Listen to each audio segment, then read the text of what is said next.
Hi, ladies. Welcome back to segment 2. We're going to be talking about the differences between two very influential words, lonely and alone. Yeah. So we feel it's really important to really be able to tell the difference between the two words and because they are defined differently. And you need to kind of get in touch with what each one means so you can use it properly when describing your feelings. So um, let's get to let's look at lonely first. So lonely is a feeling where you know it's really not a healthy feeling. It's one where you feel like there's a void somewhere that you want that void to be filled by something or someone. um, and it is kind of like a sad or anxious feeling. So lonely means you're unhappy with your alone time. You're either afraid or avoid being alone with yourself, with your own thoughts, and just kind of like in your own space. We're afraid sometimes. I know I was, where your thoughts would unravel and you wouldn't know what to do with them. And or not having people around, made you feel like, you were unworthy or unloved or what have you. Um, Lonely also means, you could feel alone when you're surrounded by people. When you're when you're lonely, that's an internal thing. It's not, I mean, you could be surrounded by 10 of your best friends and still feel, like you're abandoned in many ways. Usually because you're not getting what your voids aren't being filled and can't be filled by other people. Exactly. Um, I know in my last relationship, and I would convey this to you. There were many times where I felt lonely, even though he was sitting right beside me. So it is this kind of, it really has to do with you and no one else but you. Um, Lonely means, sometimes we replace the feeling because we don't want to feel it with like alcohol or eating or too much shopping or, what have you. Anything that, we do to kind of, take that feeling of loneliness away. Using TV as a substitute for socializing, telling people you can't go out because you don't, you have to see the next episode of, whatever it may be, or, you want to check who's being sent off of, you know, so you think you could dance this week. And as you said at one point in time, TV could be your best friend. Absolutely. It can make you not feel so alone, and it's so comforting. It doesn't talk back to you, and it's noise. Yes. I think a huge thing is it's noise in your lonely apartment or house. Yeah, that's a great point too. Lonely is a lasting feeling. Usually you don't feel lonely for 5 minutes and then you're good. Typically lonely is, um, prolongs itself, and it could lead to deep sadness, sometimes depression, definitely anxiety.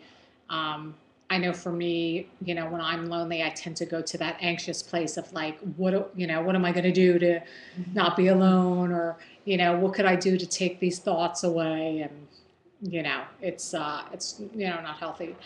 Um, Making plans just not to be alone. This is a big one. If you find yourself making plans on a Monday for the following Saturday or Sunday, you know that you're trying to avoid this lonely feeling. Um, and then overvaluing company. When you're surrounded by people, say you invite a bunch of friends over, you might, want to put on another movie so they don't have to leave, or cook a 3-course meal that takes all night to prepare and eat, and things along those lines that are good. You want to go to another bar after one bar closes. It's really kind of overvaluing the company that you're keeping. And just the word lonely, Yeah, takes you down. Mm-hmm. It's like a very heavy Yeah, word, and that's part of the reason that it lasts so long, because it gets stuck in your head. It's this downtrodden thing, and it's really hard to get out of it, because it has such a negative framework around it versus alone. Yeah, yeah. Whereas alone, we hear so many people and this is why we needed to kind of distinguish the two words, because sometimes we hear people, I feel so alone. Well, alone isn't a bad word. It isn't it's a really healthy feeling and state to be in. Alone, when you're alone means spending time with oneself, just because, you crave and really enjoy the solitude because it fuels, you're putting fuel in the tank when you need your alone time. You're really kind of respecting yourself and valuing what you need in order to, be authentically you in the world. I know in some of my past relationships and even with friends, I've kind of from afar always admired people that wanted and also sought out their alone time, because I felt like I never needed it. And I now I know it's a work in progress, but now I know the value in it. And when you say you don't need your alone time, I do think sometimes either you don't know what that alone time consists of, or you really fear being alone with yourself and your own thoughts. Yeah, I think fear is a huge catalyst for avoiding alone time. And you'll find that people that do like spending time alone, it isn't because they don't like other people or the companionship. It's because they've recognized that to be the best friend or partner or sister, daughter, whatever it is they need to take that kind of time out and recharge. Yeah. And I thought you brought up a good point before, where you were like, alone time doesn't need to be so deep and heavy. No, it doesn't. It doesn't have to be really contemplative where you go meditate in a garden.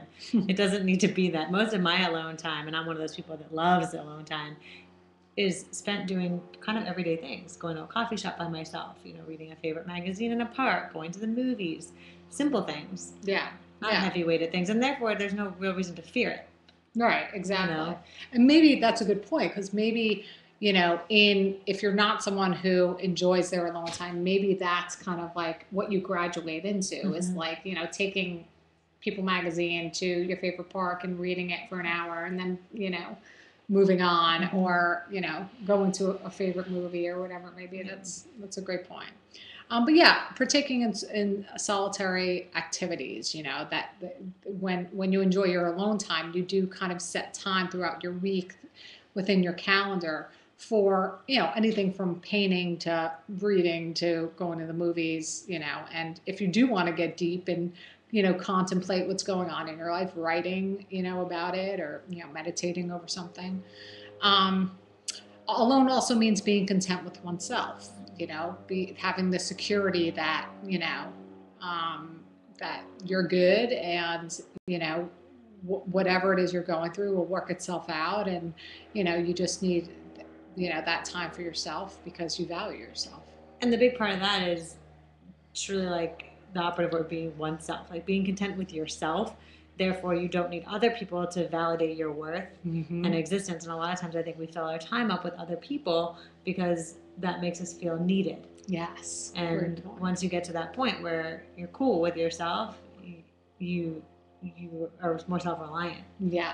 Yeah, absolutely. Yeah, this really does come down to self-worth and self-esteem. It completely circles back to the whole idea of being whole. Yeah. And being good with being one. Yeah. Even if you are with other people. Yeah.